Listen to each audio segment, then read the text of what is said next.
રાજકોટ શહેરમાં ગુનાખોરી વધી રહી છે।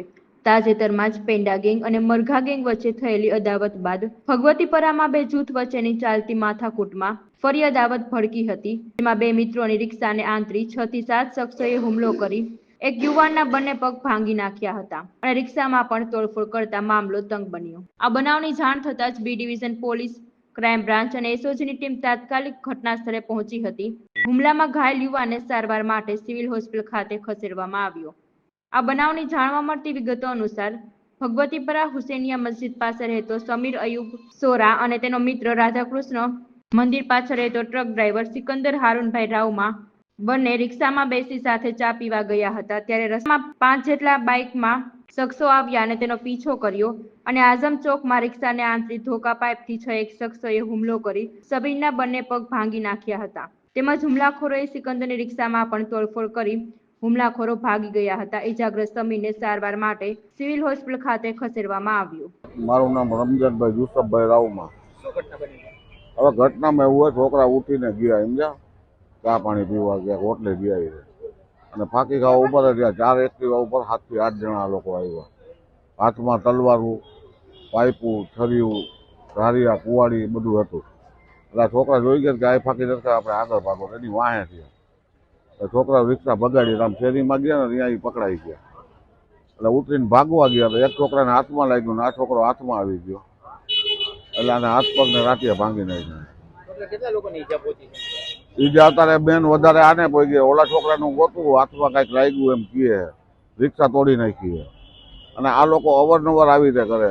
સૌથી દુશ્મનીમાં કાંઈ નોર્મલ હતું, બધું પતી ગયું હતું। અમારા છોકરાની મારી ગયા, એ અમે કે કાકા બને કે ભેગું રહેવું, આપણે સમાધાન કરી નાખી, ઓલું કરી નાખી। તો મેં કીધું હાલો કજિયાનું મોં કાઢું, સમાધાન કરાયું।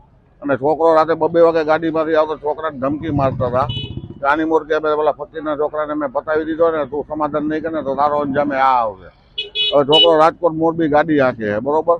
હવે રાતે 2 વાગે આવે, 3 વાગે આવે ભરીને, તો એનો ફોન આવે તો હું તેડવા જાઉં, મૂકવા જાઉં છું એને, બરોબર। કારણ કે આ લોકો રાતે અવારનવાર પુલ આગળ બેઠા જ હોય છે અને આ ધંધેથી આવે ને આપણી જાય, વગર વાંકે એને મારી ગયા તેદી। અને હમણાં અમારો છોકરો બેઠો તેદી એની માટે ખોટી ફરિયાદી કરી, છોકરાએ છરી મારી, બરોબર।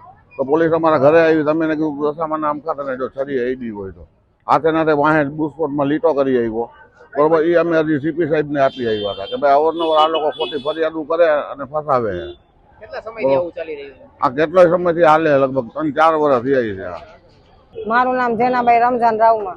અમારે મારો છોકરો ને આનો છોકરો બે નાના છોકરાને લઈને ચા પીવા ગયા, તો એ લોકો આ ગવલો ને એ બધા જોઈ ગયા, જાયલો ને ઈ અને જગલા મંડપ વાળાના છોકરા તો શીખાને કહે કે તને કઈ નહીં કરી, તને કઈ નહીં કરીએ। તો શીખો ભાઈગો ને આમનો છોકરો હાથ આવી ગયો, હાથ પગ ભાંગી નાખ્યા અને મારકૂટ કરી, તલવારું ને ધારિયા ને છરીયું ને બધું લઈને આવ્યા હતા। શેરીમાં ક્યાંય માણસ ન સમજતા। મને એક જણાનો ફોન આવ્યો કે અહીંયા તમે આવો તો કે તમારા છોકરાને મારે છે। મારો છોકરો ભાગી ગયો, એ હાથમાં ન આવ્યો ને આમના છોકરાના હાથ પગ માથ બધું ભાંગી નાખ્યું અને એ અમને એમ કહે છે કે તમને અહીંયા રહેવા નહીં દે, પોલીસ અમને શું કરી લેશે, પોલીસને અમે આમ કરશું ને તો મોઢું બંધ।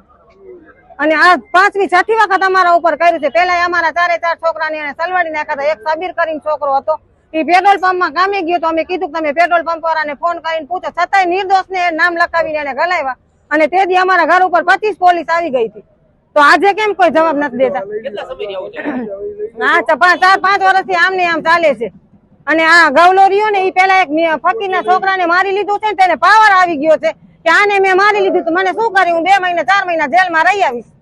એ એકલો એક દીકરો હતો, એ તો એ લોકોને ખબર એલા કોઈના કઈ નહીં। છોકરા પેલા જગલાનો બાપ રહ્યો ને, મારા દેરનો છોકરો, એને માર્યું નહોતું ને, જગલાનો બાપ ફૂલ રેડી થઈ ગયો હતો અને થાંભલાને પકડી ની કે હાલે તું મને માર। અમે ઘરે બોલાવ્યા જગલાને ને એના બાપને કે આપડે 50 વર્ષનું નાતું છે, છોકરાઓ તો છોકરા થઈ જાય, મારો છોકરો કહે છે કે નથી માર્યું, તો તમે કેમ નથી માનતા?